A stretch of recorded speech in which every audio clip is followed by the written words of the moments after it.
বিসমিল্লাহির রহমানির রহিম। ঢাকা জেলার কেরানীগঞ্জ উপজেলায় আমি রিনাত ফৌজিয়া উপজেলা নির্বাহী অফিসার হিসেবে যোগদান করি ২ সেপ্টেম্বর ২০২৪-এ।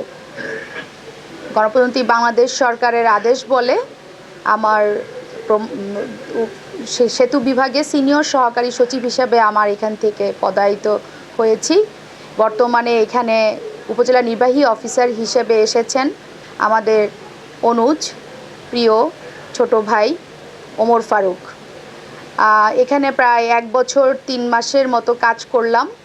কেরানীগঞ্জবাসীর জন্য এতটুকুই বলতে চাই যে যেহেতু কেরানীগঞ্জ মহানগরের একেবারেই কাছে এবং এখানে বেশ কিছু জটিলতা আছে, বিশেষ করে নগরায়ন এবং শহরায়নের প্রক্রিয়ায় যাতে কোনোভাবে অপরিকল্পিতভাবে কোনো আবাসন ব্যবস্থাপনা না হয় বা যত্রতত্র কলকারখানা তৈরি না হয়, এই বিষয়টির দিকে যদি আমরা একটু নজরটা দেই তাহলে এই কেরানীগঞ্জ একদিন সবচেয়ে সুন্দর একটি উপজেলায় পরিণত হতে পারে।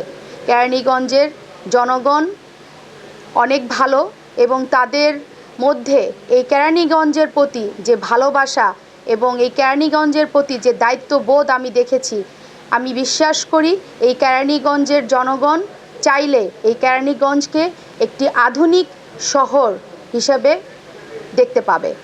ধন্যবাদ সবাইকে।